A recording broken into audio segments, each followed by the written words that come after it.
Sorry.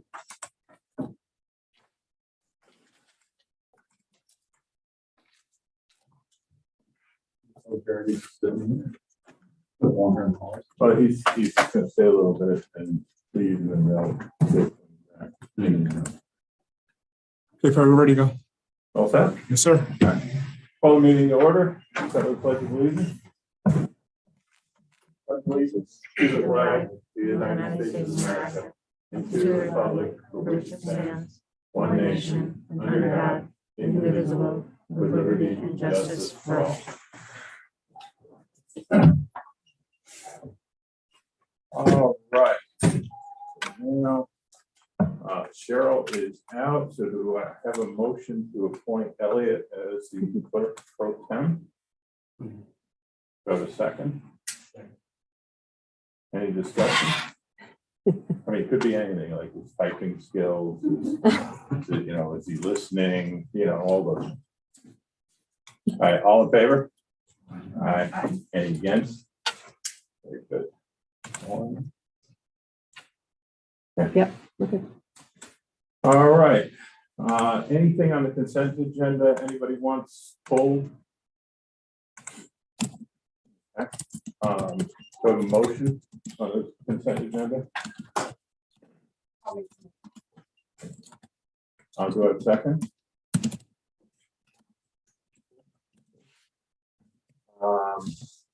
Any discussion on any of the items that are in the consent agenda? All in favor? Any against? Next is the BOCES spotlight for your reading entertainment. I don't know if anyone has any questions or comments, but it's there. Board President, Vice President report. Not really a report. Really more of from my standpoint, a question. How long do you think it'll take us to go through this new health department guidance? Because the way I read it, it's almost like don't worry about it anymore. All the stuff you guys have been doing, all the work you guys have been doing on weekends and testing and all these things. I don't know, unless I'm completely, reading it wrong. How long do you think it'll take you guys to figure it out? Because there's no sense in killing yourselves. If we have a communication for families almost ready. Okay. That include all the updates. And then I know there's conversation with the state and reconsidering the effectiveness of contact tracing. Mm-hmm. So we'll see. We're all watching and listening very carefully to see if that changes the requirements for that. But you're right, it's ever evolving. It has us pivoting every moment of every day. This one basically says, even if you test positive, you can go to school or work if you as long as you're asymptomatic. At least that's the way I read it. So after 5 days? I thought it didn't matter. No, if you're vaccinated and you're exposed, you don't have to quarantine if you're fully vaccinated, but if you test positive, you have to isolate for 5 days before you can It return. is still fine. I thought, Yeah. all right, okay. I think- The one there's the thing that came out today that I read it as long as you're asymptomatic, don't worry about it. But maybe. Was that for essential workers? Yeah, teachers, essential oh, workers. That's teachers, that's everybody, all the administration, so. So one thing to be said about it is it does speak in there to somebody with a moderate to severe underlying health condition. I don't recall the exact words that they use. But essentially, if a person says that they are asymptomatic, but they do have an underlying health condition where when they're weak because of COVID, that they don't, or their doctor doesn't recommend them returning to work because they could be exposed to other things, they may still need to do a full 10-day isolation. All right.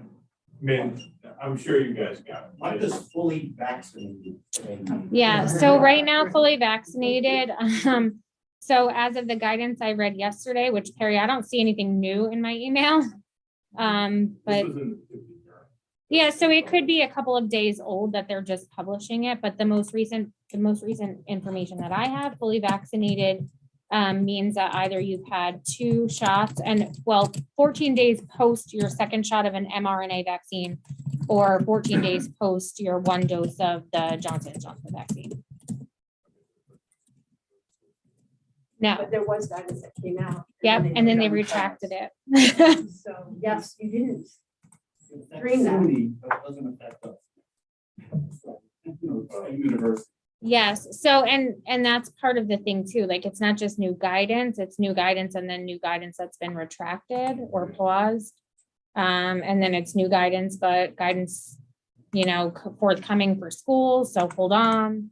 So not everything is as cut and dry. And one thing that I do want to say is that, you know, the CDC puts their guidance out, and then New York State puts their guidance out, and then Dutchess County puts their guidance out. And we follow Dutchess County because that's based on like local trends and the local numbers that they're seeing. So it's very confusing and it's unfair to the public because they're seeing all these things issued from the CDC and they think it's just like this wand. Once the CDC says it, we follow it, but we have to follow our local because our local is the one responding to the trends in our immediate area. So it is very challenging, you know. Everyone's doing the best they can to keep up with the most up-to-date information, but it does change far too often. Well, and the other thing, I just wanted to say that everybody in the district, thank you for everything you've been doing. I mean, weekend work, night work, you know, chasing this stuff down, covering for other teachers. I mean, you guys have done a phenomenal job in keeping the wheels on. So I just wanted to say thank you. Howard, I don't know if you have anything. Yeah, I do, you know, first I'll make a short statement about, I put in 1975, I was a senior in high school, and I passed my chemistry regents test with a 65. So that makes me a scientist. So it's as much as any of these quote leaders of ours are doing with the CDC and all these other guidances, and that's all I want to say on that. But I do have something that's on the plus side that I just found out 2 days ago that I do want to bring out to the parents. I do want to get together with Caroline and Laura.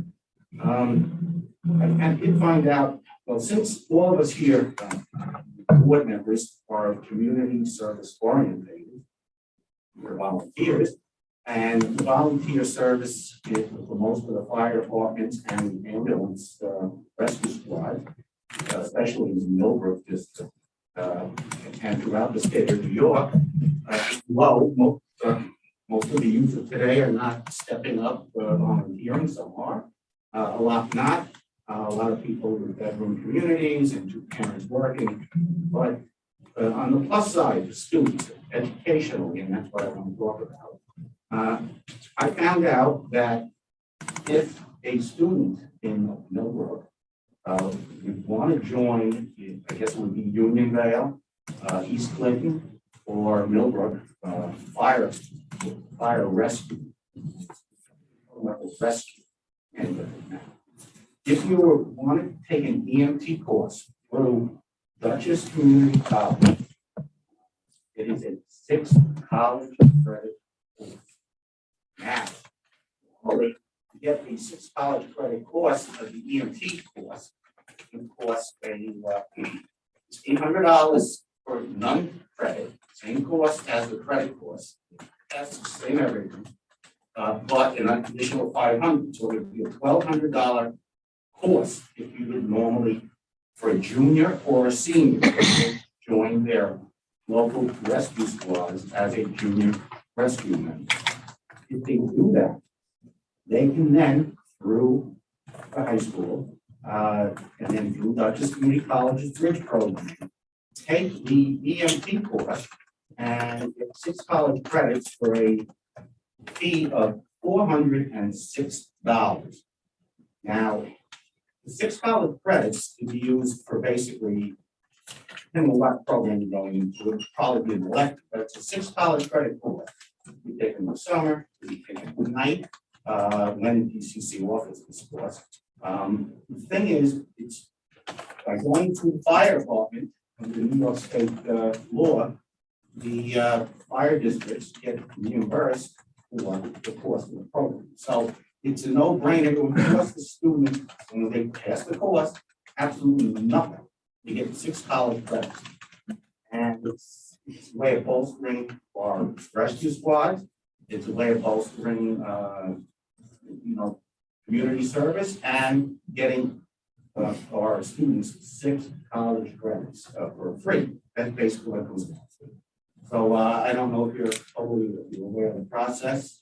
No, but thank you for that I will get information. together with you, and it's something, and then you can bring it forward to our guidance counselors in the high school. Excellent, thank you. Volunteer. Again, it's volunteer. Each district has their own fire district for the 3 that we serve in our center school. However, I should say there's no minimum, but I can talk about each Clinton has a point system. If you don't complete the point system, there's no penalty. That's not, there's no penalty to it. The thing is, we're looking for volunteers. And if you bring somebody to stay in the service, great. If somebody can join it, saying I may want to learn EMT and stay for a year or 2 and then leave, college, that's fine. But the thing is, it's a way, it's a win-win for the community and a win-win for any school district that has a community college that offers this, which I was I was unaware of the graded program course, and then the state, the reimbursement of fire districts, which then make it a great course to the student. Excellent. All right, thank you.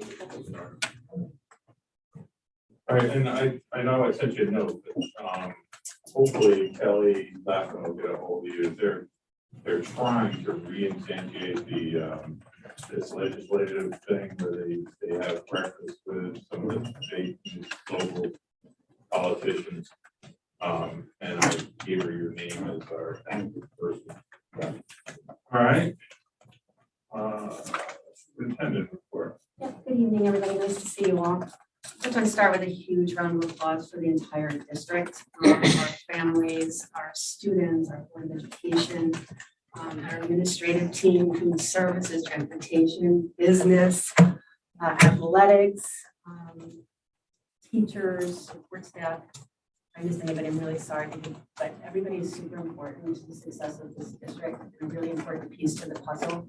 And it's been crazy busy, long hours, long weekends, lots of work that we have never done before in our life because we're educators or we're doing something else in the district and being asked to do things that we're sometimes uncomfortable or it's a new learning.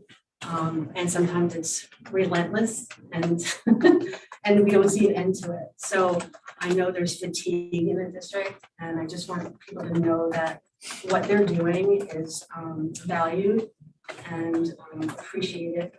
And we're just so happy that everybody just keeps showing up, whether we're in person, whether remote. People are showing up and making sure that we're caring for our children, supporting them academically and giving them what they need to be successful. Is it always perfect? Absolutely not. But we're all doing the best we can with the information and the skills that we have. We do appreciate the community reaching out to us with their feedback, whether it was elation or disappointment or anger. We consider all of this communication to see if there are areas that we can do better or gaps that we can fill. And sometimes we're just going to stick with the decision that we made because it's best for the community overall. But I do want folks to know that their feedback is always welcome and it's always read and it's always considered. And I also want to say that there's been a lot of extra work that people have been doing and that happily doing it for the larger cause. And we're very appreciative of the people who keep us going, running smoothly so that they're doing their jobs and meeting their expectations so that we can be confident that the district is running smoothly and that we're able to address the craziness that's happening around the pandemic. An event that's coming up, which is nice, is the National Honor Society, and that is tomorrow. At the high school at 6:30. Is So, it induction or? Is that what that is? That was rescheduled. excuse me. That was rescheduled. Oh, That had to be rescheduled. Oh, They had to reschedule it again. oh, it's not tomorrow. We do not know. They had to reschedule it. There is not a new date yet. I Oh, I think thought I saw it on the. Okay, never mind. Never mind. we just got an Yeah, just got an just let email. us Oh, know. we just got an email. Is it, but this is an induction? Yes, it would be the regular Okay. annual induction, but they decided to reschedule it until the rates were lower Okay. so that they could bring people together. Oh, Yeah, just let us know. Yeah, okay. sure thing. Thank you. Sorry about that. Mhm. Then you'll see here, we've been talking about the stimulus funding that we received for COVID purposes, and we like to use this money to address schooling loss as well as other areas in the district, such as facilities, personnel, to make sure that we're safe and healthy, and that our students get the support and our teachers get the support they need to be successful. So this is a plan that Kevin, Caroline, Elliot, and myself worked on to use that money that was given to us at $848,462 to spend it wisely, thoughtfully, and strategically. And so it's broken out into personnel, student support, professional development, and facilities. And Chris, I know you might have been worried that we were leaving some money on the table, but we did not. We spent every penny of it. And you'll see that some, mostly around personnel, is for the 3 years. This is we have the ability to spend this money over time. And this is a plan that is a living document because things will change over time. Our needs will change over. We need now, but as we move through time, they may change due to the circumstances at the time. There was just one weird thing, and I think it's a paging, but where it says Orton and Gillingham kits for, and it tells you the 24 teachers and the price, and then it says student intervention.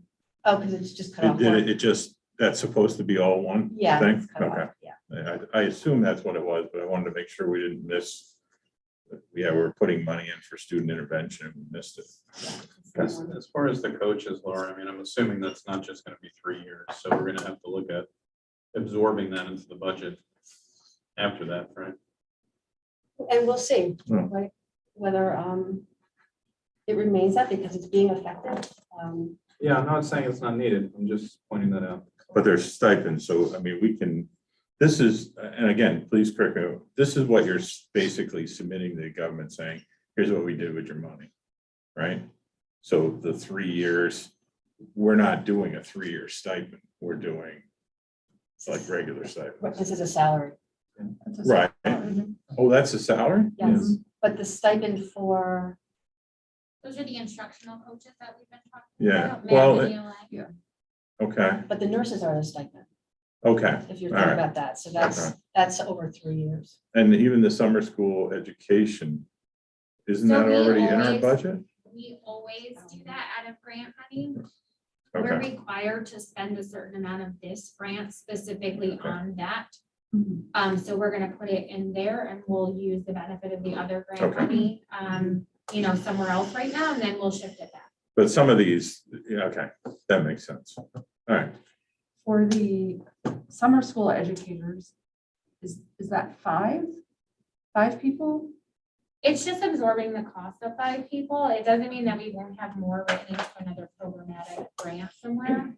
Because we do have additional funds that typically fund our like ENL summer school. We also have funds through IDEA that can fund services for students with disabilities that we've typically had some summer school. So it's just that amount of money, 5 educators will come out of here. And it could be other monies elsewhere if we need to grow the program in that way. but to talk about the number of, like, summer school educators says 44 an hour, 20 hours, 5 weeks. is that one person for that, or is there 5 people doing that? Is it? I'm do you know not what I sure mean? how it's written there. No, but that's why I was It's five. asking. Five. Five. Yeah, five. Okay, yeah, it's 5 people, 5 weeks, 20 hours. But check your math because Yeah. mine comes out to 22,000. So double check, I could be wrong. If it's less than 500, make sure you spend that somewhere else. So you, or math. I did it a couple times. That's why I was asking. I didn't know Okay. if it's But also. 5 going- oh, points. sorry. one or person or, one. But just to, I mean, to go back to Chris's point too, like we have filters and supplies for maintenance and cleaning. I don't think we want to go backwards in the way, even, please, but COVID goes away tomorrow. I still think, because we've had I think a positive impact on not just COVID, but the flu and strep and all the rest of the stomach viruses. So, I would personally, I'd like to see us keep that level of cleanliness going into the future. But it means that we have to then take it out of here, not take it out of here, but figure out how to budget for it after this. Okay.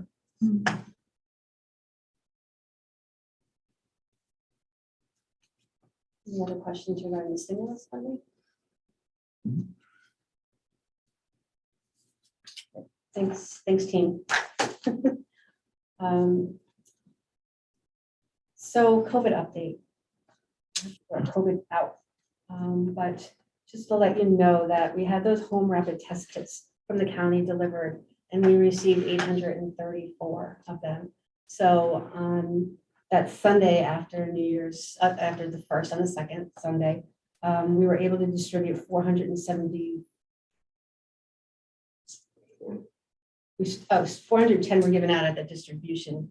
And then since then, a total of 474 have gone out. And I want to thank Holly and Arlene who jumped in. There was a line 2 miles long waiting to get their test kits. And I was happy to see that. And people were very appreciative. And then just this morning, we received another over approximately 400 to give out to families. So we might do another round of families because there are many that weren't picked up. So that's a choice that families made. And so if other families want to, the same families or different families want to pick them up, they can have them. I'm going to send that out to let folks know. And that it's for students who are enrolled in our district only. Private schools, parochial schools, they're getting their own directly from the state. So I wanted folks to know that because a couple of people pulled up and I was like, I'm sorry, I can't give it to you because your school is going to provide them. Yeah. And then today we were able to distribute a kit and a KN95 mask to all of our staff members. So if they wanted them, they would just go to their greeter or their main office folks and pick one up. Pick either one up or both of them up. Or not at all if they didn't want to, but we wanted to offer another layer of mitigation or safety for them.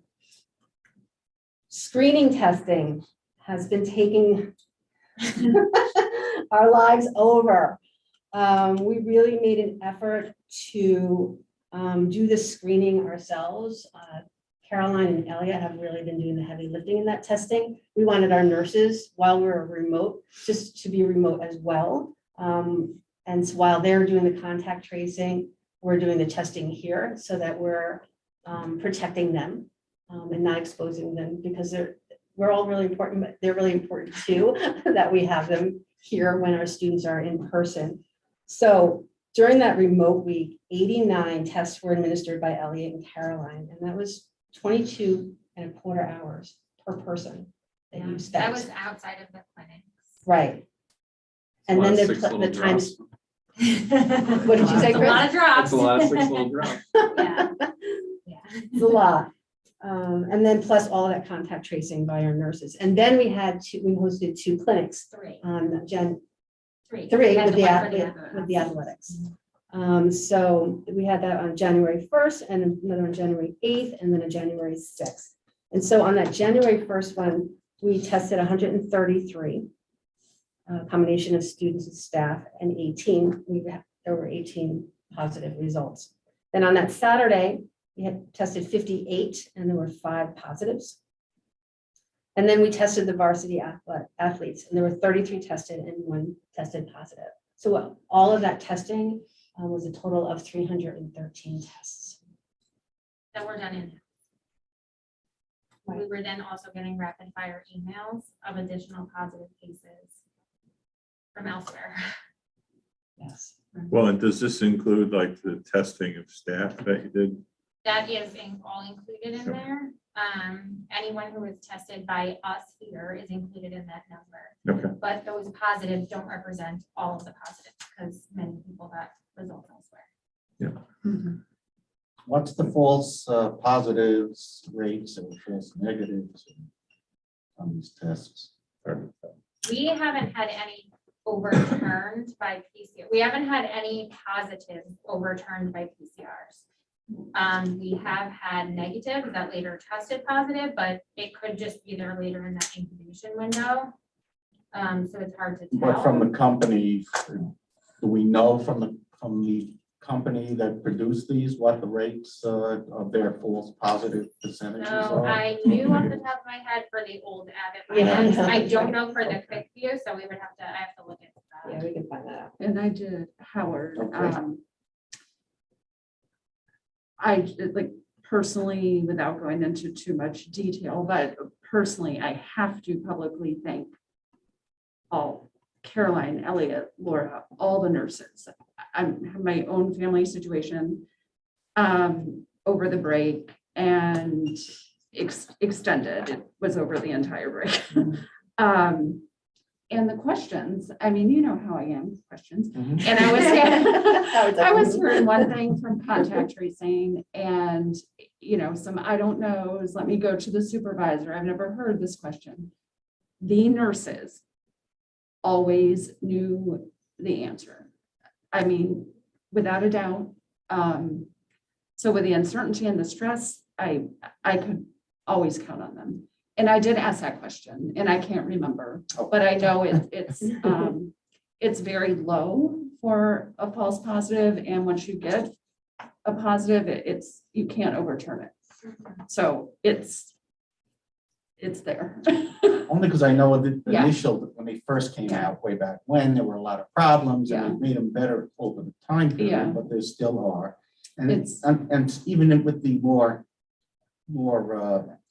the better testing, the actual nasal swipes that are sent out and take several days, there are problems in that. Yeah. Nothing is short in life. The testing window seems like it's shrunk too and on the ground as far as when you can actually get a Yeah. positive, right? Yes, yeah. We did talk about the parent informational session the last time, and possibly doing that. And we think hopefully the guidance has leveled out that we actually can prepare and schedule an informational session for our parents. So Did you move to another state? my rose-colored glasses. And Caroline's working with the nurses and preparing and scheduling an informational session within the next 2 weeks or so. Yeah, what we did do after the next board meeting was we did create a follow-up document that if your child is test positive, or if they are a close contact and need to quarantine, there's a specific letter for each of those cases that will go home with like a specific date of their contact or their positive, when they can come be released from quarantine or isolation. So there's 2 separate letters that you would get in the event that your child is either positive or a contact of a positive, which I think has been really helpful because we discussed, and I think it really rang true for us that those conversations, there's so many things going on in your head in the moment that it's hard to kind of absorb all of it. So it's just a follow-up email. And of course, our nurses are always available. They really are the experts. We spend a lot of time reading through the information and then asking any follow-up questions we need to with, Dutchess County. So, I think they do the absolute, most amazing job in trying to have all that information down. I'm assuming we've been putting everything into kind of one spot, right? Procedures and letters, and I'm just saying for hopefully once this day ends, God forbid anything ever happens down the road, we have that, everything in one place where you can pull it out. Yeah. Yeah, so we have a shared, like a storage, like a shared drive where the nurses, health and safety, we have all of that. We're doing the very best we can to catalog it. Of course, by date, it changes. Right. So any guidance that we send out is as of that date at that moment. But that's the best we can do. At least we have like revise. For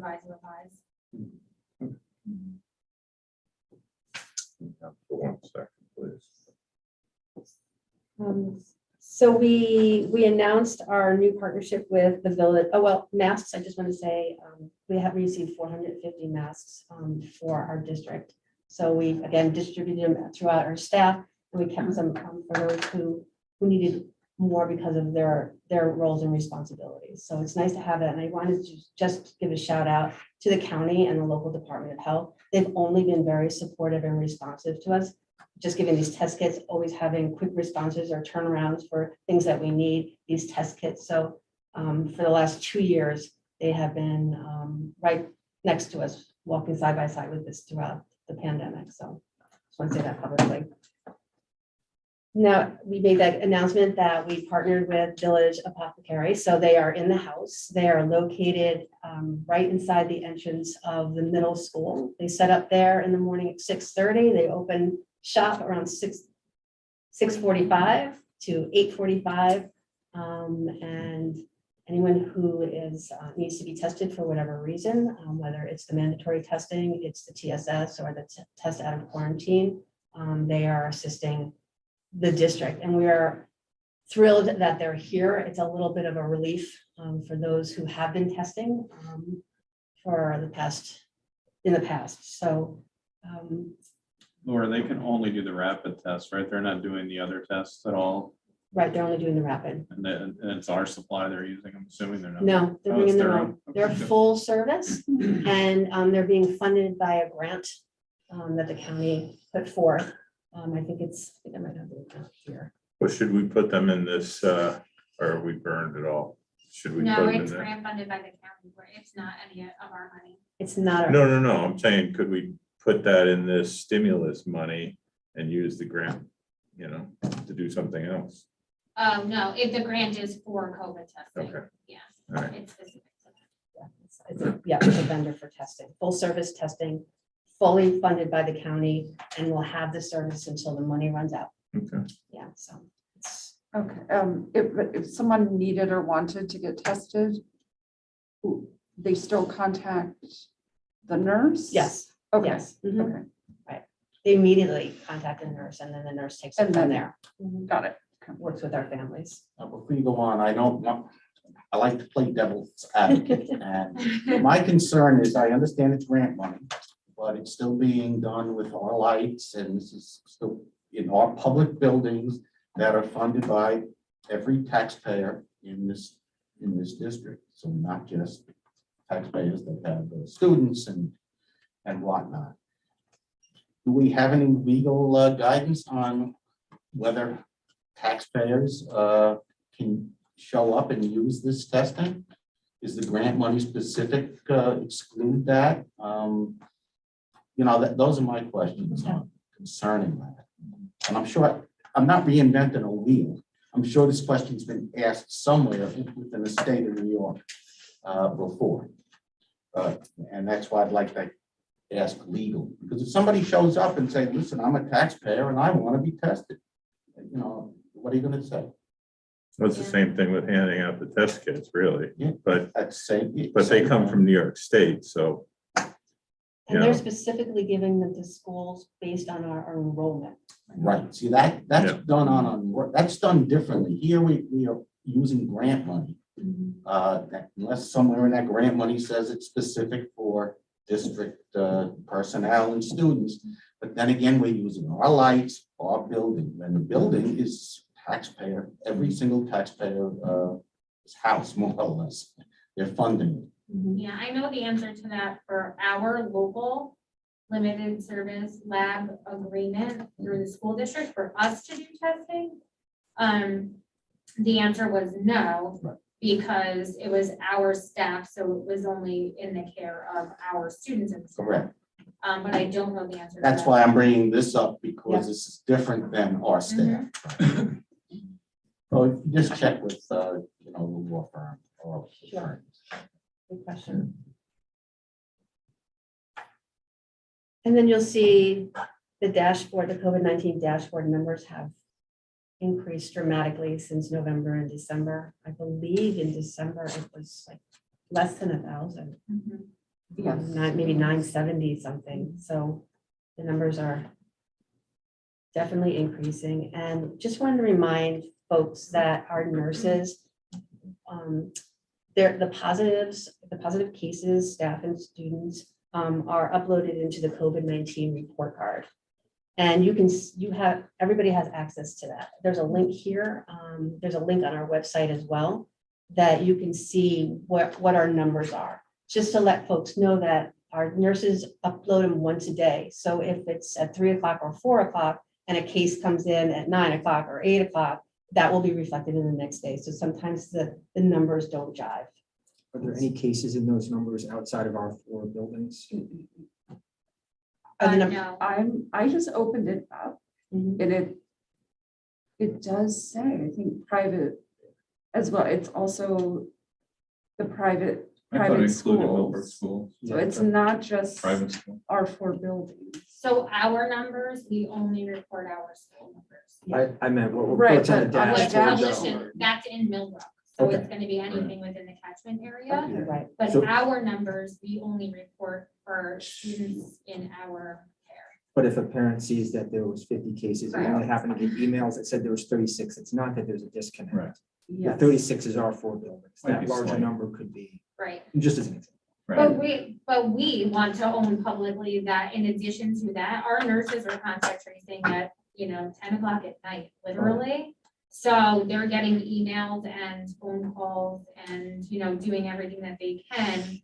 So when they enter it at 3 o'clock, that's our day's numbers. So anything that comes after that would be in our next day's numbers. I mean, at some point there has to be a cutoff because they have to submit that information. I'm also wondering what the time frame here is. So at the time, looking at it right now for Millbrook. And has total testing positive students, teachers, staff, 99. But is that cumulative since the beginning of the school year? I mean, that's not current. No. I don't think that's current. I know we got pretty It high in could be, December. Yeah. But right there, there's really not a, I don't want to speculate. I can tell Right. you that a lot of times when they're talking about the averages, they're talking about like a 7-day rolling average. So they might be using a 7-day but window. it doesn't even explain it on here. So. Yeah. But I think those are questions for the Board of Health. Yeah. I mean, that's Yeah. their dashboard. Yeah. I mean, who knows what they're, Sure. and there could be like, if one of our kids tests positive, but he or she goes to Lord's because Lord's is covered under Arlington, it could be, they could, at onesie, twosies get double counted, I would think. All right. And then just lastly, these are our January 4th to 9th numbers. We're still working on the gap, the winter recess numbers and the numbers that from January 1, 2, and 3. I just want to give you sort of, since we've been back, here are the numbers. It's a little hard to track sometimes the numbers, for instance, during the winter recess or when we're not here. We receive the positive reports, but the Department of Health will do the contact tracing. So we don't necessarily have those numbers when people aren't here in session. And then also our positives are people are waiting for their PCR tests. So there are different kinds we try to have best numbers we can, but there are a lot of scenarios behind each and every case. So I'm trying to capture it just to show the community where we are as a school district, where our staff is, where our students are. And one piece of I wanted to share was we look at the number of our staff and we say, oh, 15 staff members are out, or 25 staff members are out, or 5 staff members are out. all of those, it's great to have everybody on campus and we have full attendance. And we see numbers rising in our staff for positives or close contacts and people get nervous and rightfully so. We're going to close or we're going to come back because the numbers look better. But it's not necessarily the numbers, it's the people. Who is out? Who is out could be crippling to us, or who is out could mean a few coverages in classes and the rotation of internal staff because of roles and responsibilities. So if we have 18 people out, 18 teachers out, that's difficult to cover. We have 4 nurses out, small number, that could make us go remote as well. Our team, our administrative team of maybe we have 8 or 9 of us, small, Yep. but could force us to remote. But 9 with different roles and responsibilities to the district, or 18 different roles spread among the district, may not move us to remote. So when people say, what is the criteria, or what is that magic number that moves us from remote to remote and back in person, there isn't. It's based on who. You know, can we supervise our students and can we teach them in an effective manner? Or going forward, I'm not going to talk about the past, but will we look at keeping certain schools open if we can move teachers to cover? So say keep K through 6 open or 6 through 12 open and shift teachers to other classrooms just to kind of keep the ball rolling, or that's not happening? We have, yeah. Okay. So I can share with you on that day that right before we were supposed to come back in person, we were all 4 in person for 3 schools. 1 was going to be remote. And then as we were giving out the testing kits, I'm watching my phone light up and I'm getting messages from Caroline and Elliot that the numbers were coming in. So when I finally was able to have a conversation, we found out that we couldn't staff our buildings effectively. Okay. Yeah. Well, that's good to know. Yeah. Not That's good all to I know, have. but it's That's good all I to have know. to report. Okay. Caroline? Yeah, so as Laura mentioned, and I apologize not having a written report right now, but I feel like my report should just say COVID, because COVID. It's been that crazy, so we've tested over 300 people locally, and that's outside of the testing clinics. We calculated that it's over 22 hours of testing. It's been very crazy. We made the very conscious decision to keep our nurses at home, to not have them be exposed to a population. You know, if myself or Elliot were to get sick from doing those testing clinics, or, you know, Laura, one of us, then, you know, we would be able to continue functioning. But we do have students in our buildings who are medically fragile and require nurses to be in the buildings with them. So that was a conscious decision on our part to try and keep them healthy so that we could reopen at the soonest possible date. Because even without the medically fragile students, opening buildings in a pandemic without nurses did not seem to be something that we would be able to do. So we've also spent some time this past weekend setting up isolation spaces for those folks, because that was one version of the guidance, that there had to be isolation spaces set up for students who returned after the 5 days, that they would be able to come in, but they had to wear a mask the entire time unless they were in an isolation space for lunch. So we set up partitions and whatnot in rooms. So if students did decide to come back after the 5 days before the full 10-day isolation, they would have the option to do so with supervision and partitions. So we did that. In the realm of special education, I have to say that we participated in 2 audits in the past 2 months. So one was pertaining to our 611 and 619 grants, which are the federal grants from IDEA monies. And the other audit was related to disproportionality within our special education population. So we've not received the written results from the first audit grant audit.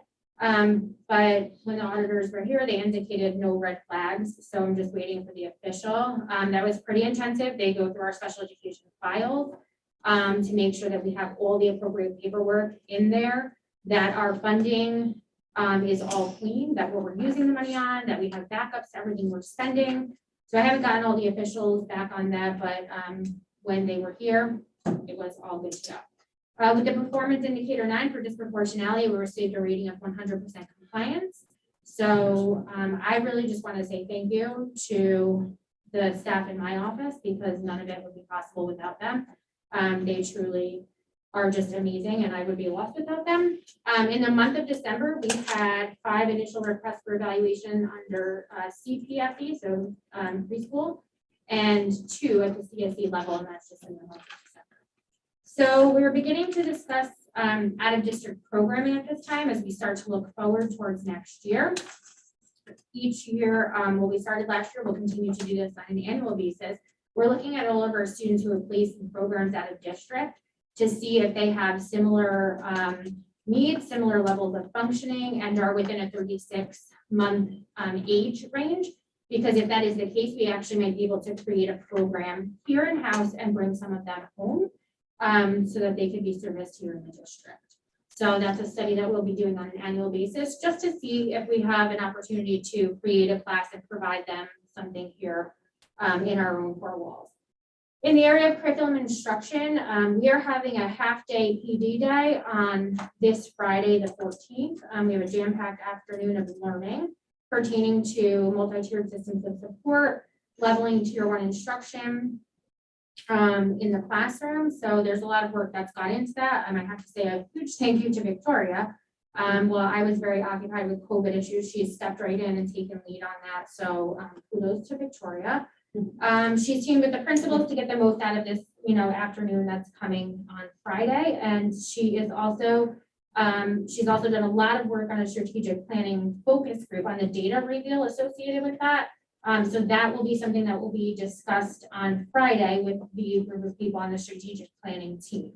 So also hats off to Mike Sotero and Victoria who are doing unbelievable work with the personalized learning efforts here. They've actually been asked to partner with Putnam and Rochester BOCES to share the work that we were doing. We just did one small workshop a couple weeks ago, and we were asked to do another 2-day workshop. So we made a proposal for that, and we have a meeting coming up to discuss how that will look with PNW BOCES on Friday.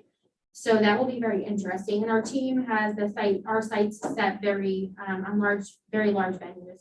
So DayTag and possibly ISTE next year, which are ISTE being a national, international venue. So we are looking to put our little tiny district from the Hudson Valley on the international map if we can. So it's really awesome work. Our principals are all in different spaces, but continuing the work on curriculum mapping and tiered support services.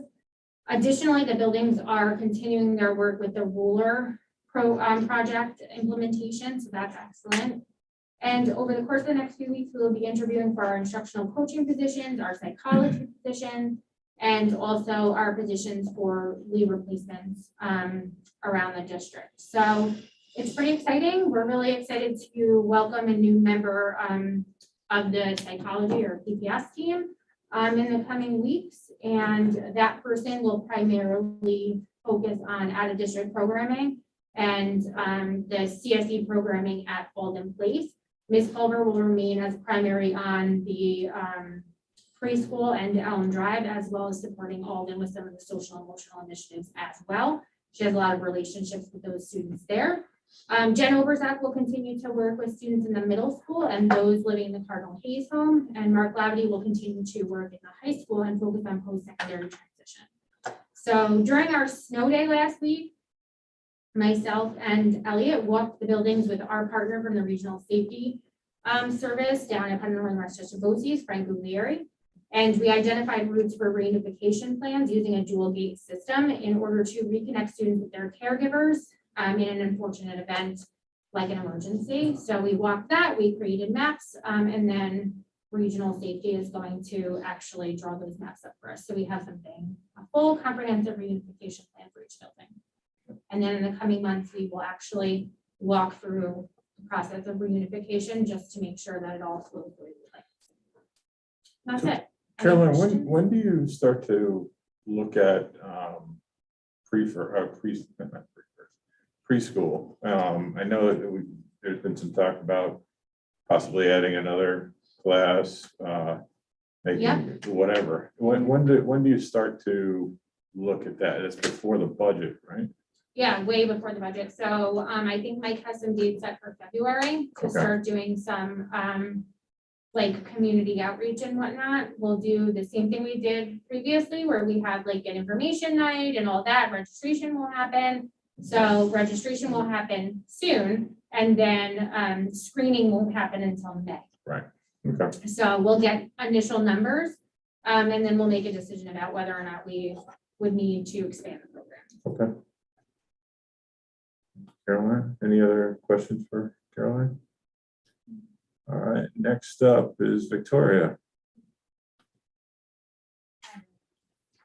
I'm going to start out with just outlining some state data reporting. Now is the time that that's information, so that's just the basic educational data system information goes in. So that comes from the first week of October, and that ends up feeding things for federal purposes. So the CRDC, which I'll talk about in a minute, which stands for the Civil Rights Data Collection Piece, and for FAFSA. So if you've all had kids who've gone to college, maybe that has come into purview before. So that timeline is now. There is a lot of data certification from the special ed realm as well. So during this time when Caroline has had all of these things on her plate, she's also had to verify all of those reports. Okay. it's been a time.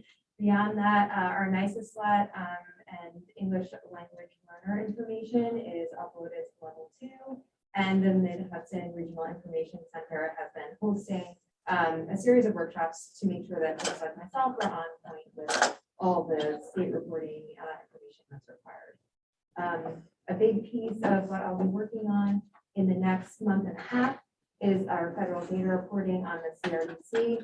Our account is currently verified and open, which is great. And the due date, I think, is the very last day of February. And our data is being processed through a few different systems to make that input possible.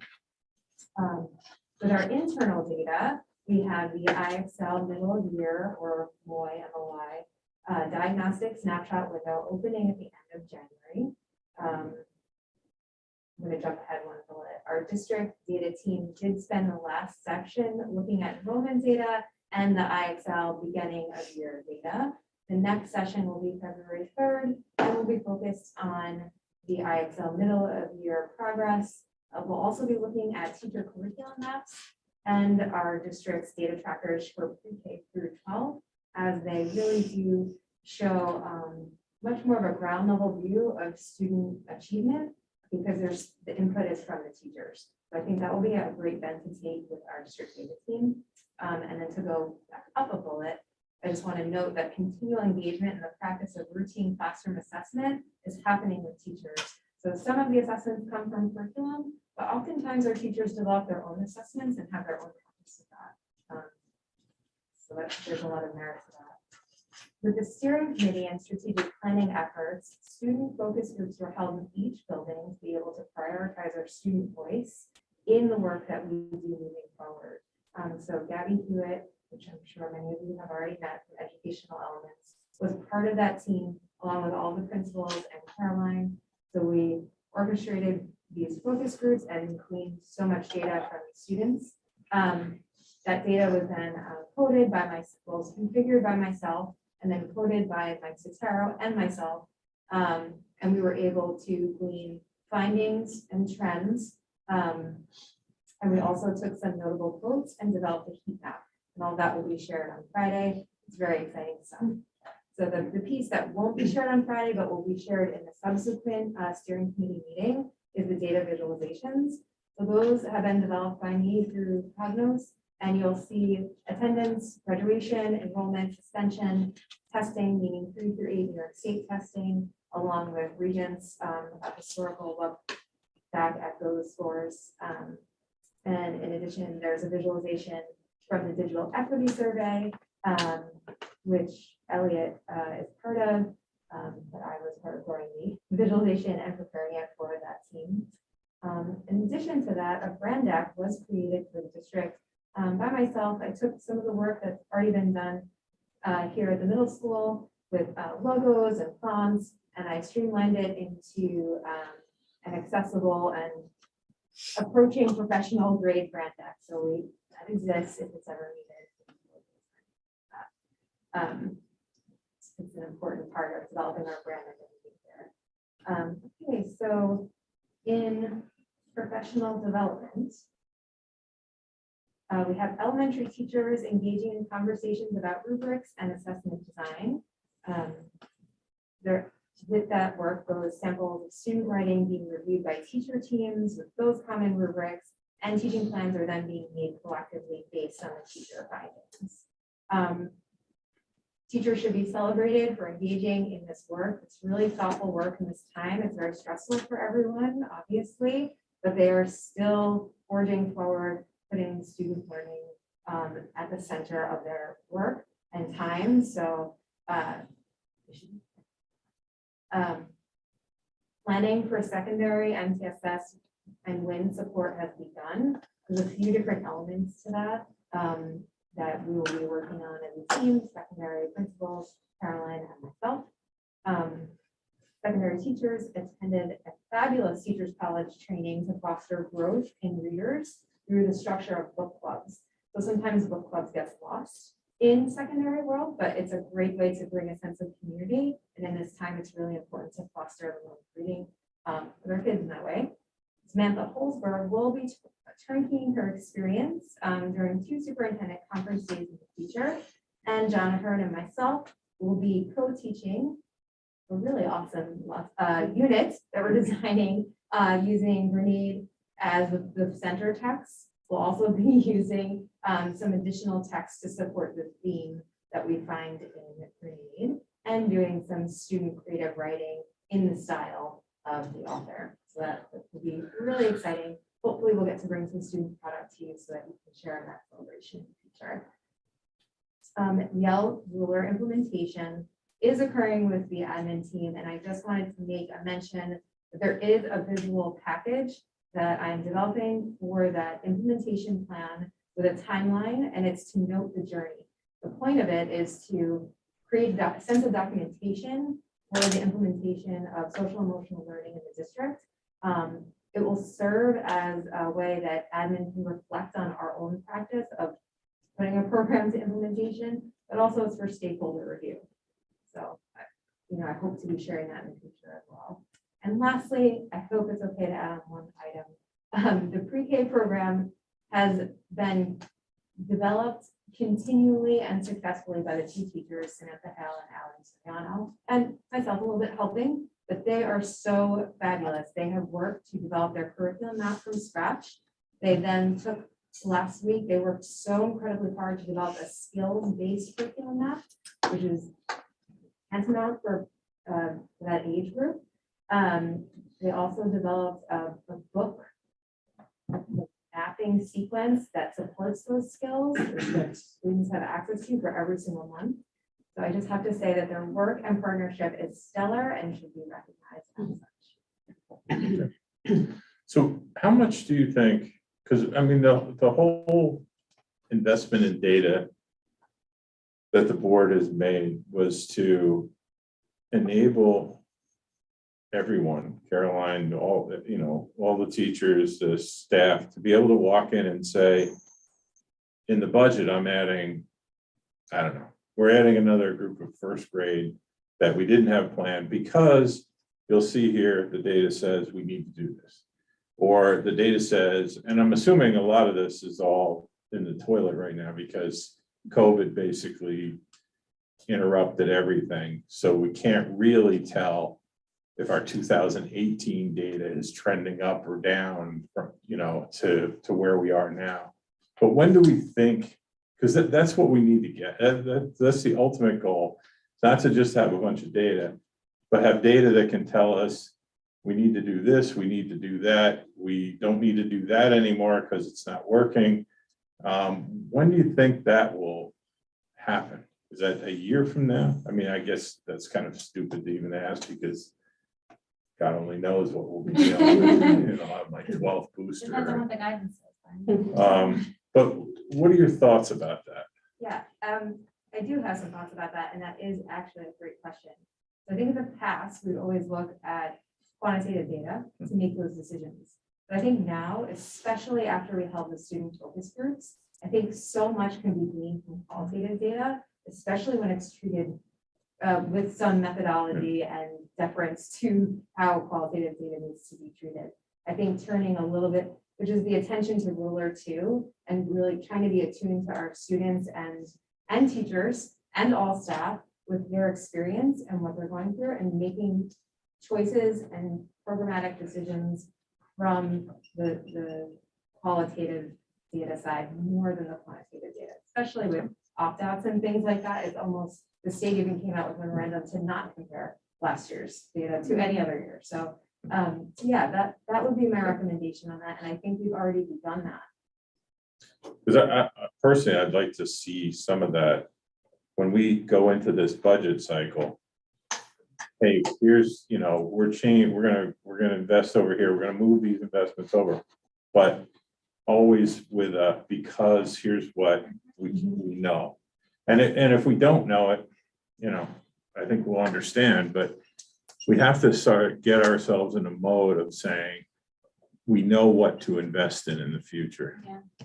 Yeah, and I think we had a pretty remarkable conversation for any educator that's listening, like the fact that we will leave this pandemic with the victories that we have, like Victoria's talking about Teachers College reading and writing training and shoring up some of the programs that we have related to that are in existence.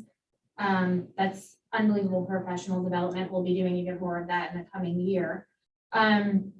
We also have 24 teachers being trained in Orton Gillingham. Like that's an unbelievable accomplishment, and just an offering for a district is like off the charts in terms of elementary school teachers having that training for classroom level, and those that have been trained on the interventionist level as well, or the associate level. We also are, as I shared last meeting, talking about the rollout of Eureka math.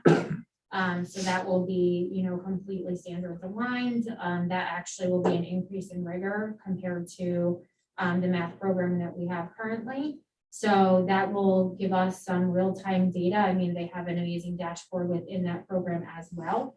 So just those things right there are like unbelievable. But then if you look at the systems that we're creating around it with the MTSS and personalized learning, there has been a lot of time that has been lost, but there's also been so much that we've gained. So there will be data to share. And I feel like the efforts now will be reflected in the data in the future even more so. Okay. Yeah, I mean, it's very important. In the past, 10 years ago, whatever, it was more about, well, we think we should do this. Why? Well, we think this might, and it wasn't anybody's fault. It was the fact that we weren't keeping, first of all, we weren't standardizing. So we weren't looking at apples every year. We were looking at apples and oranges and bananas. But we were also, now getting to the point where we can see we did this and it succeeded. And that's, as long as we can really get to doing that, that tells us what we have to invest in. Okay. Any other questions? Thank you. You, Victoria. And when I asked the question, don't sound so surprised that it actually sounded intelligent. It was a really good question. Wow. No surprise. You're not as stupid as they all say. I like the question. All right, Holly. So good service, let's say. At the end of December, we definitely reached a critical point in our staffing and hired Laura and Mike. Thank God they were available to help us get through that last week before we went out. And then most recently coming back, I was fortunate enough to have all three superintendents working with me. So that was great. In spite of all of our difficulties this year with prices increasing and staffing and supplies increasing and not getting supplies. I think we're seeing a light at the end of the tunnel a little bit with profit loss, just about to break even, which is pretty exciting. Which one am I looking at? November, December, I don't know if it's Is been it, given is yet. it this sheet here? No, the profit loss. Because this for says we're, November, December, in this one that you attached, it says we're down by 35 grand. but that's budget to actual. Right. So I'm budgeting. Okay. Within my means, based on numbers that are projected from a previous year to formulate a budget. The actual is significantly higher, but we're also feeding many more students. And the reimbursement is significantly higher. I don't know, Kevin, do you know if that's been shared with the board, the November, December profit loss? I know when I've looked at it in the business office, that as of the end of December, there's a slight loss of about $2,000, but that does not take into consideration year to date. The fact that there's some additional federal money that we need clarification on that's been filed, and that has not been included in the actual look back as of December 31st. So it is a brightening picture at this particular point. And moving forward, it's really going to depend on student participation, where we are with COVID-19 and those types of activities.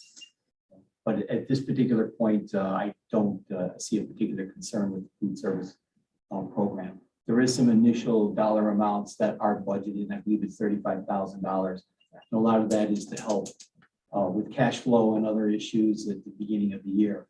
And if you look back at the audit over the last few years, and I believe that was in the financial statements that were accepted by the board back in October, if you go back over 5, 6, or 7 years, there were some deficit years, but that has been a turnaround in that particular program moving forward.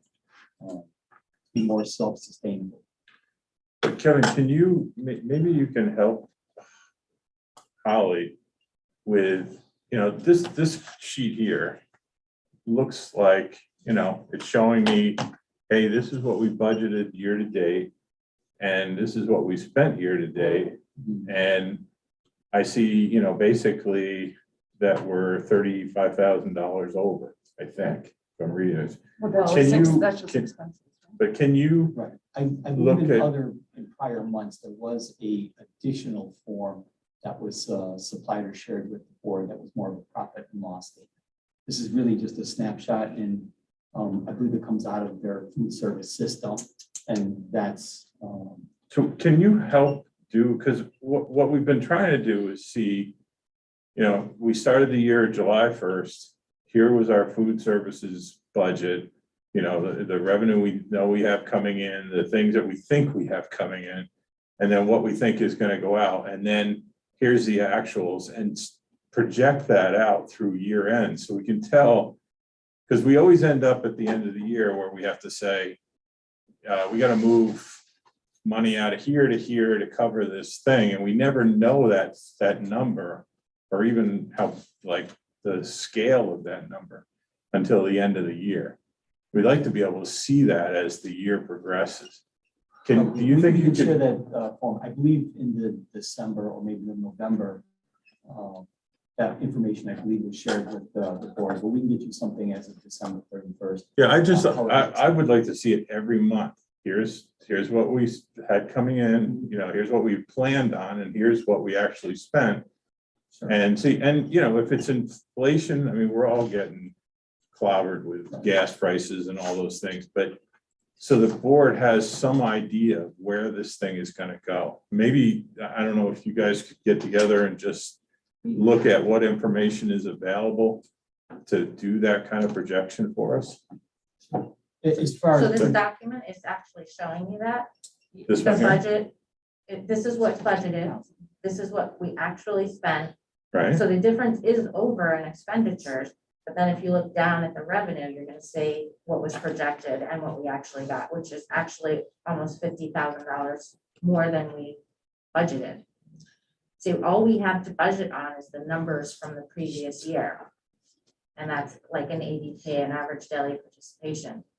So we're only able to budget the number of meals that we expect to serve and the revenue that that will draw, Right. especially during a COVID period where we're going to be limited to just meals mainly. Are you saying So the am I- projected revenue is 33,000 and we're short 34,760 at the top? So the difference is what we're short. Are you looking at? What I'm looking at, what jumps out at me, the actual expense, the actual revenue, 88,614. And then I subtracted the actual expenses of 73. Mhm. And so I'm coming up with an overage of 15,000. Right. So, but it, is that what I should be looking at? I mean, Yes. if you could That's maybe correct. highlight that. Well, yeah, I So mean, it's it just just should, changing the format of the form that you want to say. well, it just should be, here's the 1 year thing. Here's our budget for the year. Here's our expected revenues for the year. And then here's our actual revenue, our actual expense.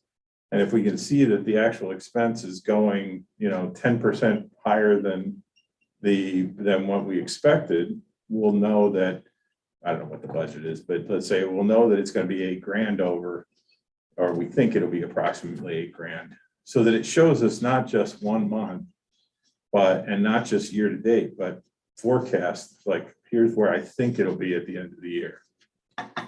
But for this report, I mean, if we simply combine the two and had an expense category and a revenue category and a total difference, then you would see that we're short. Right. And that would make this report look 1,000 times better. That's all. I mean, yes, all the information's here. It's just a matter of summarizing, what it means. But I also don't see where, like, okay, our revenue to, November, December But not today. is 79.8, right?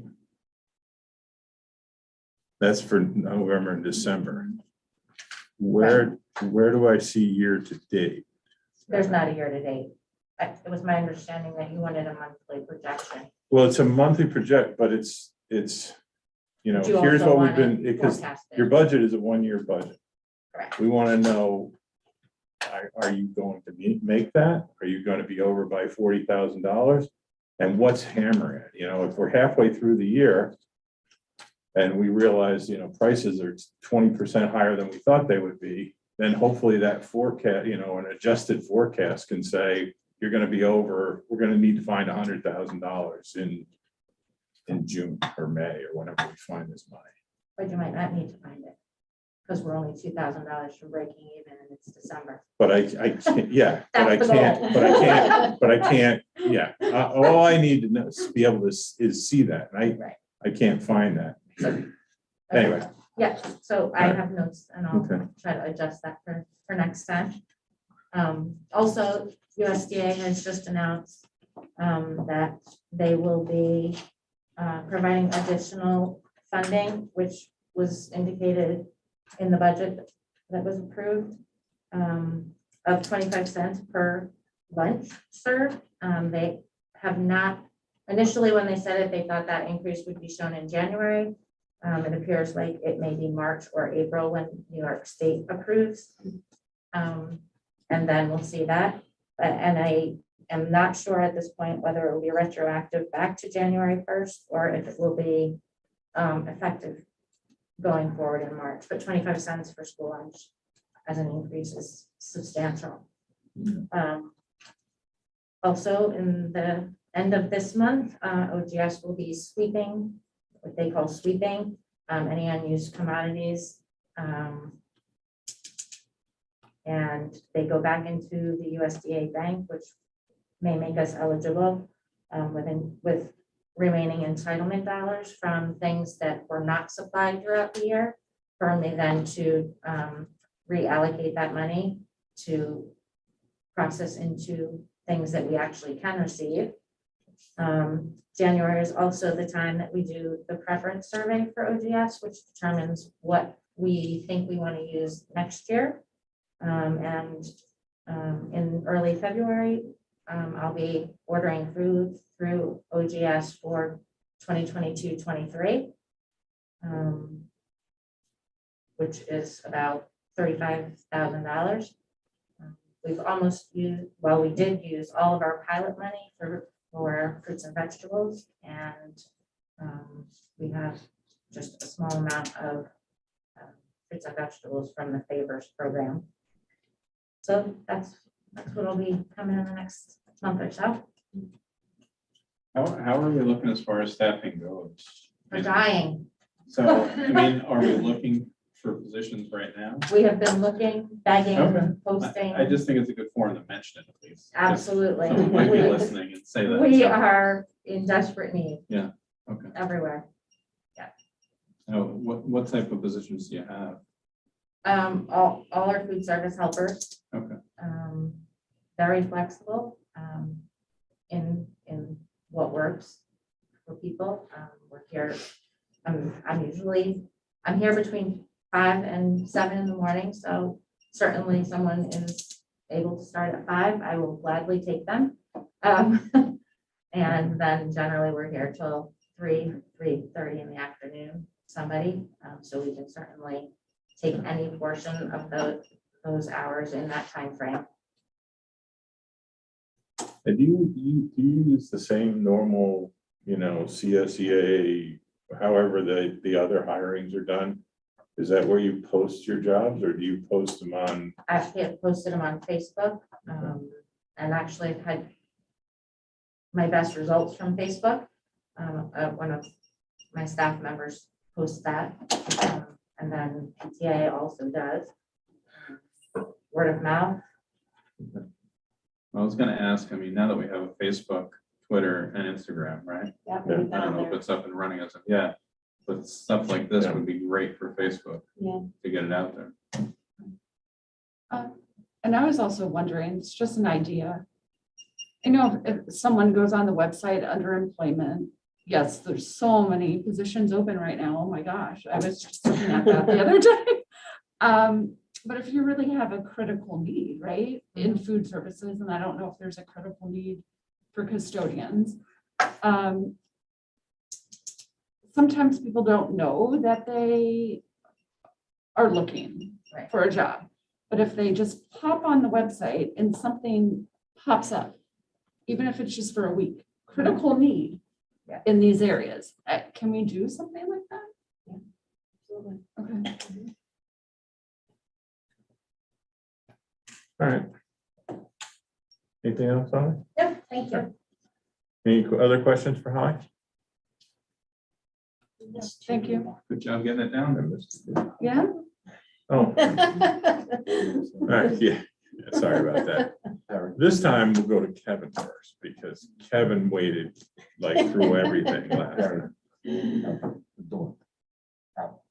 Oh, Waiting for the high sign. thank you. Good evening, everybody, and thank you. I don't mind waiting. It's a lot of good information coming across here, so. But I shared with the board some of the activities that are going on in the business office over the last 30 days and continuing even up to today. Back in December, we shared with the board a budget development calendar for the upcoming 2022-2023 school year. And we started the process of putting a budget together. We have some ongoing budget development meetings with building level administrators and individuals, and there's still a few more people that we need to sit down with. We're looking for them to share ideas of how we can improve our programs for the upcoming school year within certain cost parameters, and also being mindful of the real property tax rate and the taxpayers in our community, but looking what we can do better for our students for the upcoming current school year and for next year. We've also sat down in the business office and we're starting to look at, when we put a budget together, you're putting a budget together 18 months ahead of time. So we're starting December, January for a school year that starts in July and runs to the following June 30th. So we're in the process of looking to see where we are from a revenue projection and where we are from an expenditure projection, so we don't catch ourselves short at the end of the school year. If we need to take some corrective action, now would be the time. And so we try to make this as smooth as possible. So those are ongoing activities in our department. We're also gathering and starting to look at the real property tax levy calculation. That's something that if you look at the budget development calendar, we'll be sharing with the board pretty soon. Right after, at the end of this month, we were expecting some state aid projections for the upcoming school year. And hopefully we'll have those out for us so we can get a better, start getting a more clear picture of what's happening from the revenue point of view. We're also looking at our district enrollment on the whole and by building level. So how is our students and what are the needs going to be as students transition from the elementary up to the middle school, up to the high school? Your levels of class size fluctuate from year to year. So some years, even after graduation, you can have a class coming behind that's even larger or even smaller. We have to prepare for that and look at that. And then that'll be also part of our staffing, what our needs are, what the student needs for the upcoming school year. So we're starting to look at that. We're also in the process of myself, because I'm new to the district, contacting BOCES and starting to participate in our BOCES participation forms for the next school year. Just like our school district, BOCES has to plan and they have to put their service programs together. So they need to reach out to us and we need to reach out to them to see what our service levels are going to be for the upcoming school year. We also had some recent conversations with some individuals with a copier company and Elliot, myself. We have copy machines that are at least 5 years or older and they've gone past their useful life. And in some cases, it's extended its lease purchase amount. So we're in the process of looking at what we need to do to upgrade those systems. Some of them are, they're quite old and maybe we keep them and maybe we have to replace them. But we'll be looking to do that with state contract pricing with some of the other local BOCES. So that's something that's in the work. From the financial and state aid point of view, as was mentioned a little bit earlier, we've also, the business office has been participating in a single audit review of the IDA 611 and 619 grant. The auditors have come in and done a more deeper dive into the actual review and verifying information. As I think Carolina said, they're pulling files out and double checking and making sure from a compliance point of view that we're adhering to the rules and regulations of the grant and we're properly retaining records and maintaining our financial integrity with that. They also have come out with the summer food service program. It's my understanding they went down to our cafeteria program and they were making sure that we're accurately counting students and we have proper information to support claims for state and federal reimbursements and to make sure that we're operating in a proper fashion. So I appreciate both of those people's help working with our auditors. So they're trying to get a jump on those things, along with make sure that our debt service payments are made in a timely fashion. And even though we've closed the collection period for our property school taxes, we're still getting phone calls from residents looking to reconcile their tax bills. Some people have mortgage, we're dealing with mortgage companies that they take the proper amount of money, do they over withhold funds? And, so they're calling us saying, why did you take too much money? And said, well, we didn't take the money. That's something you have to work out, as well as adjustments in people's sort of clerical errors on the county aspect portion of it, where we put this information and we supply it to the county earlier in the summer and in September. Well, sometimes there's errors and those things need to be worked out and the county comes and takes money away from us because of clerical errors and improper calculation of tax bills. So, our tax collector Camille is still getting phone calls on that on a daily basis. So for that. As you are aware, we did lose our senior account clerk typist and we were also down a person from the account clerk. So we were in the process of scheduling interviews. We were supposed to schedule one interview last week, but because of inclement weather, we had to defer that till today. Monday. So we're in the process of looking at potential candidates to fill that position and also looking for a valid candidate for our account clerk position. So we have to go through a civil service process. We've called for the list. We've sent out canvas letters and we've invited people where appropriate to come in for an actual interview to hopefully have a successful candidate in a very short period of time. Since sometime in the middle of November, when I first started here, my first week, the prior senior account clerk typist walked in and said nothing personal, but I'm leaving my position, and then decided to take vacation. So kudos to both Camille and Ashley because they've really stepped up over the last 2 months. And without them, we would not have been able to pay people. And unfortunately, it's been an awful lot of work for them trying to we look at somebody else's work and try to understand what they did or what they didn't do and jump in there. So they've done an excellent job. And we would have to close without their help. So I really do appreciate that. So we're in the process of looking, we're trying to fill those positions. They are still doing all the governmental reporting with the teacher retirement system. We're at the end of the school year. I'm not actually at the end of the calendar year, starting a new calendar year. So all the reporting has to be done, and tax forms need to be, notifications need to be sent out to people. So we have to make sure not only we're paying, but everything's in balance. So people get the right tax form and they can file their taxes. We've been also working on some other activities related to retirees benefits and accounting for that information with different governmental accounting standing boards, rules and regulations. So they're putting that information together, and we're basically looking at people who, what their life expectancy is, how long that they potentially could be, and what that cost is going to be over their particular life if they qualify for certain retirement benefits, as well as also keeping track of what our obligations out there. So it's very detailed accounting work, and Camille's been working with a particular company to get all that information together.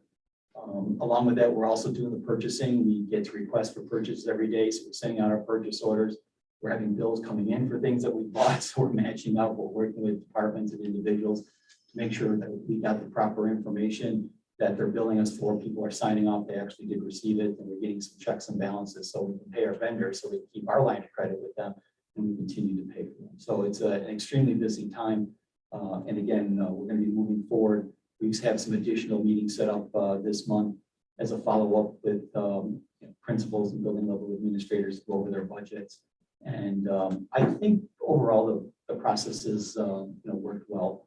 And wherever there's been a little bit of a speed bump, we're working it out and we're moving forward.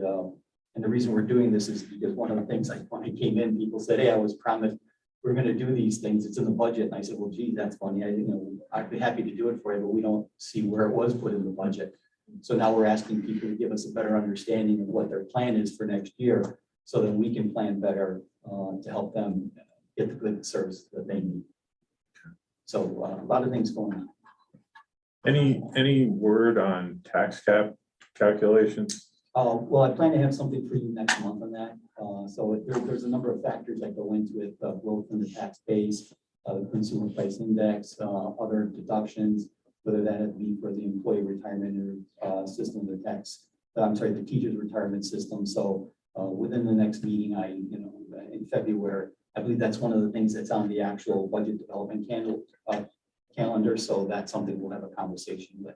Well, there was discussion about the governor getting, a lot of feedback that because of the humongous inflation rate, and that there was a need to, I don't want to say change, but to lighten up on the tax cap calculation. I don't know if you get those, even as the interim, you get all those mailings, right? I don't necessarily get the mailings. A lot of it has to be researched on our own. We have to go to various websites, controllers' websites, state education department.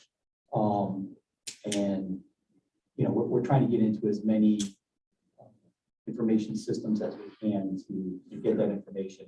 One of the things, we were supposed to have a business officials meeting a couple of days ago, and because of the weather, that got kind of postponed. So unfortunately, we would have shared a lot of important information, which now is going to have to wait a few more weeks to do, because just people's schedules are so tied up and they're so obligated. It's difficult. So sometimes you might have to wait a couple of weeks to get together again and have conversations like this. Okay. Anything else? Okay. Now, Elliot, you're last. Oh, good. I will be as brief as possible. And again, I also apologize for not having a written report submitted in advance. It's just been a little crazy this week, but I will do better next month, I promise. So aside from all the wonderful things that we've been doing with COVID and such, I will try to not speak to that specifically because there's other things going on. But we are, from a technology perspective, it is important to note that we are ready from staff to student to network to pivot to remote and hybrid learning as needed, when needed, at the drop of a dime, as close as possible. So thank you to the board for supporting all the things we've done in the last 2 years to get there, but there are still districts who aren't in that place, and I think it's important to underscore that we are ready to handle multiple modalities of learning when necessary. As far as projects go, the most pressing or upcoming project is a full upgrade to our voice over IP system. So our district telephone system is being completely updated. That's everything from our network equipment to the phones in the classrooms, offices, and related equipment. Part of that upgrade is going to be an integration with our lockdown notification system called Informacast, and Caroline and the safety team have been very helpful in identifying how that function needs to happen and how those systems need to meld together between PA systems, Informacast system itself, and our phone system.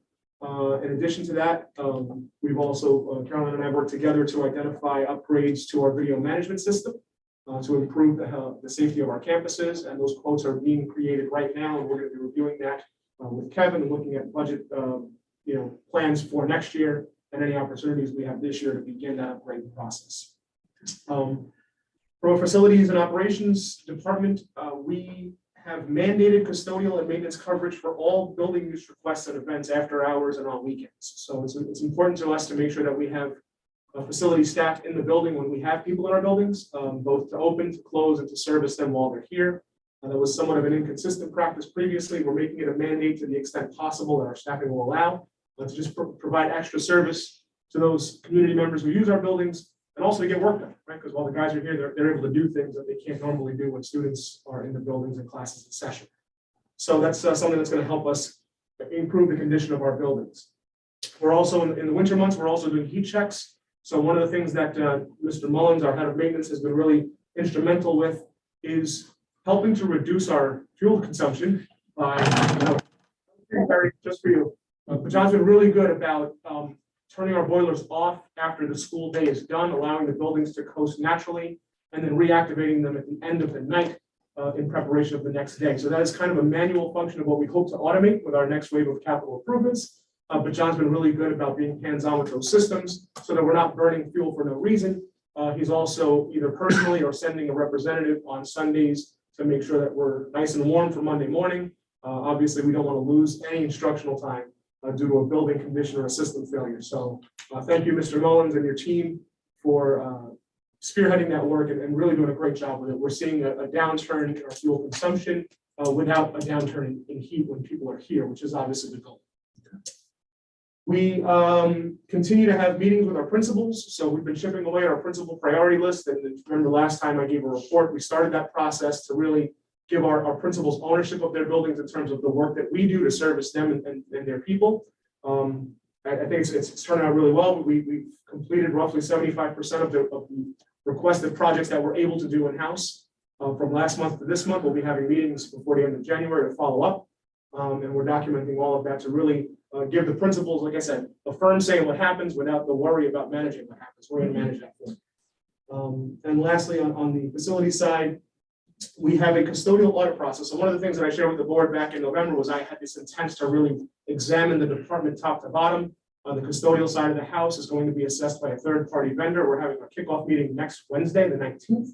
They're going to be coming to the site, looking at our floor plans, looking at our staffing models, and making recommendations for best practices, not just for deployment, but also for training, chemicals, and equipment. So as we're, coincidentally in budget season, we're going to be working in our budget plan to see if purchasing this piece of equipment might save us X labor hours, which could improve our performance by Y. So all of this is going to be data-driven and quantifiable, but I'm really looking forward to that assessment because it's going to give us kind of that third-party lens of this is how you do what you do. These are better ways to do what you do, and then we can scale what's feasible for immediate implementation and what we can budget for next year and the years to come. So that process will start next week, and I'll be updating the board as we make progress in that direction. Okay. In terms of capital projects, our request for proposals went out. The proposals are due tomorrow. To date, we received responses from 5 firms. So we have at least 5 architectural firms interested in working with the district. Very exciting. We hope to receive more by tomorrow.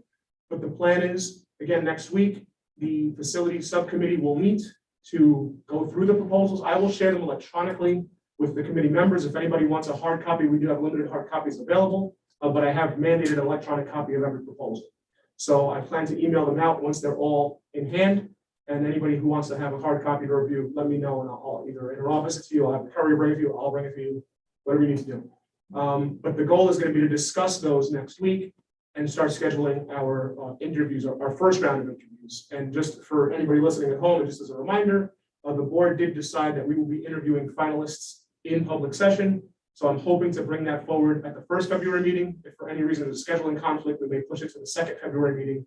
Again, we just gotta see how fast we can get folks interviewed and pare that down from the 5 we have or more we get down to 2. I'll say 2 or 3, because I think if we get really top quality firms that really get us excited, we may want to bring a third one in. But hopefully no more than 3. There should be no need for that. And that'll keep us right on track with our timeline for a full-scale condition assessment through March, April, and May. And in parallel to that, we'll be working with the strategic planning committee of the district to really identify the programmatic direction that we're going. My intent is really to take all the information gleaned from our curriculum and instruction team and focus our construction projects around their vision for what we're going to build for the future. So, kids first, kids at the center of our focus. And obviously, if we have to tear the walls down and rebuild them around that focus, we'll certainly do that, but it's all going to be geared for what's best for our kids. So that's that. As far as projects in progress, the high school secure vestibule has a good amount of work put into it. I won't say substantially completed because it's a 2-phase project and there's still some things left to do. But the vestibule itself has been constructed. And as a reminder, that project was split into 2 pieces. So this year and next year, and there will be a capital outlay portion of that project completed or included in next year's budget, and hopefully budget passes and we'll finish that work. Elm Drive, and this is information that is as fresh as today. The architects are actually recommending that we not do any physical work this year, but instead petition the state or include in our budget an increase in budget for this project and update our paperwork to the state to do all of the work over the summer, next fiscal year, and have it completed by September.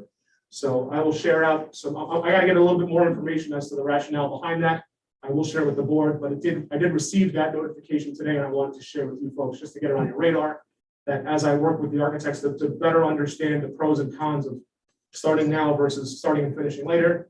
But as of the last time you folks heard from the architects, they were proposing to do half the project this year and half the project next year. So since then, they've discussed with state ed and facilities planning and their own people, and they feel that there's a cleaner way to do it by doing all the work over the summer. I haven't had a chance to dialogue with them to really drill that down, but I may bring you that update at an upcoming conversation.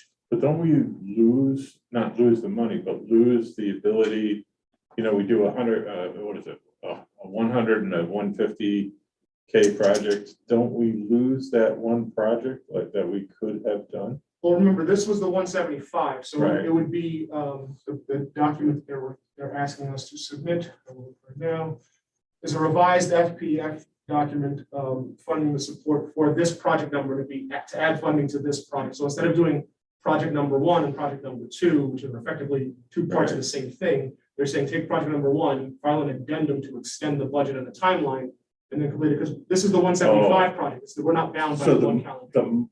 So the money would still come out of next year. I mean, Right, to we would just finish be, it. we would Okay. hold this year's money, add next year's money, and do all the work over the summer. That's what they're recommending, and I just haven't had a chance to have a conversation about getting some pros and cons. And it's weird. I didn't think we could do that. But Again, this is what they're telling me, and I haven't had yeah, a chance yeah, to go back and forth. So Okay. certainly, once I get a little bit more information, I'll run it by Kevin. We'll make sure that it makes sense for us financially. Yeah. I'll make sure it makes sense for us logistically, and if we're in agreement, then we'll propose it, and then we'll authorize it.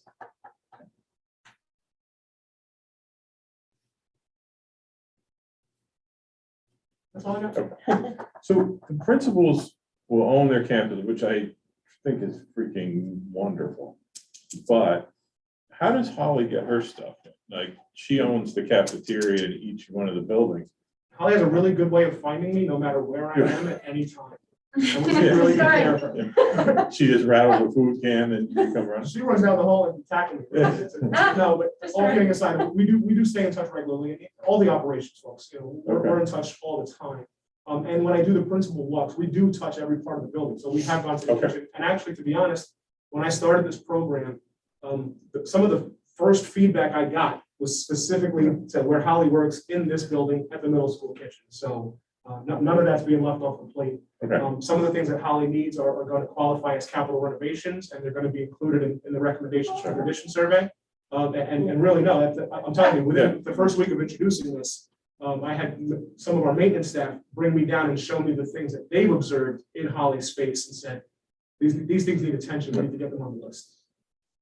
Okay. All right. Any other questions or any questions for Elliot? Thank you. All right, first student, They have to reschedule. okay. You know that, no. All right, new business. Do I have a motion to accept the letter of resignation for Maxine McGowan? Do I have a second? I'll second. Any discussion? All in favor? Aye. Any against? Questions from the public? Have anything online? No, starts empty. All right. Request for future agenda items. So yeah, I mean, I don't want to put it on as a, but I do want you to keep us up to date on this. I don't understand how suddenly we don't have to finish it in a school year, but please keep us up to date with that. So by next meeting, I'll have much more information as to how that works and what would happen. With. Okay. Yeah, I think, all right. Anything else anyone wants to add on as future agenda items? All right. Do I have a motion to go to executive session to discuss pertaining to employment history of particular people? No, second? Second. Any discussion? Just for the public, we may do something in executive session where we have to come back and take the formal action or the motion itself. So we may come back, well, we'll definitely come back, but we may come back with actions today. All in favor? Aye. Any against? All right. Great. Off to executive session. Thank you, Victor. Thank you, Holly.